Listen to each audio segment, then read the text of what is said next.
এখন যেভাবে family card, কৃষক কার্ড দিচ্ছেন, এটা সরকারের রাজস্বের উপরে চাপ পড়বে, বাজেটের উপরে চাপ পড়বে।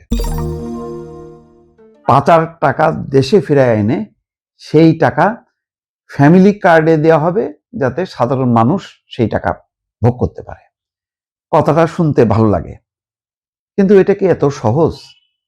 ফ্যামিলি কার্ড, কৃষক কার্ড, আপনি যে কার্ডেই টাকা আনেন না কেন, পাচার টাকা কি আসলে আনা সম্ভব? 18 মাসে প্রমাণ হয়েছে যে সম্ভব না।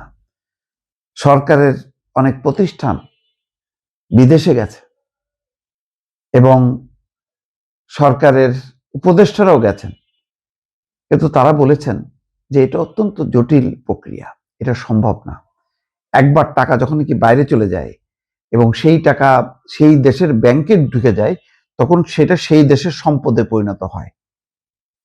বহু দেশ আছে অন্যান্য দেশের বিদেশিদের টাকায় চলে, তো সেই টাকা যদি সরকার যদি নিয়ে চলে যায়, তাহলে সেই ব্যাংকগুলো ক্ষতিগ্রস্ত হয়, মানে ওই দেশ ক্ষতিগ্রস্ত হয়। তো ধরেন কোনো কারণে বাংলাদেশে $10 বিলিয়ন চলে আসলো, তো সরকার কি চাইবে যে কোনোভাবে এই $10 বিলিয়ন মানে চলে যাক? আবার না, সে আটকে রাখার চেষ্টা করবে।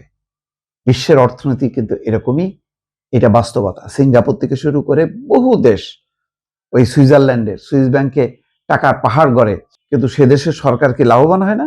সেই সব দেশের সরকার জানে না যে এইসব টাকার মধ্যে ভেজাল আছে, ভেজাল আছে। তো বাংলাদেশ থেকে লক্ষ লক্ষ কোটি টাকা চলে গেছে, বিভিন্ন কমিশনের টাকা, নানা রকম ঘুষ, দুর্নীতি।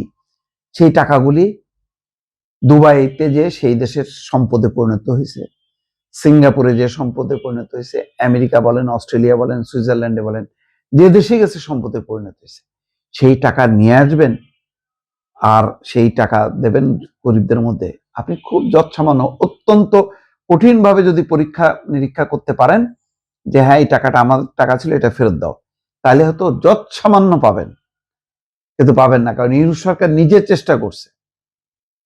ওই লন্ডনে ওই জাভেদ, সাইফুজ্জামান চৌধুরী জাভেদ, যে ভূমি মন্ত্রী ছিলেন, তার তো 200-250 বাড়ির মানে সন্ধান পাওয়া গেছে, তাই না? দুবাইতে পাওয়া গেছে। সেগুলি জব্দ করে সেই টাকার একটা বাড়ির টাকা দেশে আসছে? আসে নাই। তাহলে আপনি এটা মানে কবে সেই টাকা আসবে, কবে দেবেন? সম্ভব না। দিতে হলে, এই কর্মসূচি চালু রাখতে হলে আভ্যন্তরীণভাবে আপনার উৎপাদন বাড়াইতে হবে, রপ্তানি বাড়াইতে হবে, রেমিটেন্স নিয়ে আসতে হবে। সবচেয়ে বড় কথা হলো নতুন নতুন উদ্যোক্তা তৈরি করতে হবে। এখন সেই উদ্যোক্তা তৈরি হচ্ছে কিনা, বন্ধ কারখানা, গার্মেন্টস ফ্যাক্টরিগুলি চালু হচ্ছে কিনা, কোথায় কোথায় শিল্পের সমস্যা, সেইগুলি দেখতে হবে। নতুন উদ্যোক্তা খুঁজতে হবে, তাদেরকে উৎসাহিত করতে হবে।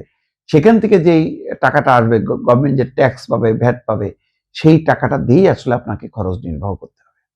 আর এখন যেভাবে ফ্যামিলি কার্ড, কৃষক কার্ড দিচ্ছেন, এটা সরকারের রাজস্বের উপরে চাপ পড়বে, বাজেটের উপরে চাপ পড়বে।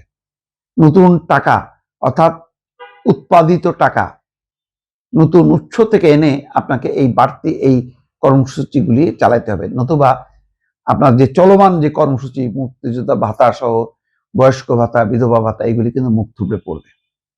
তো সুতরাং এটা শুনতে ভালো লাগে, কিন্তু বাস্তবতা কিন্তু ভিন্ন।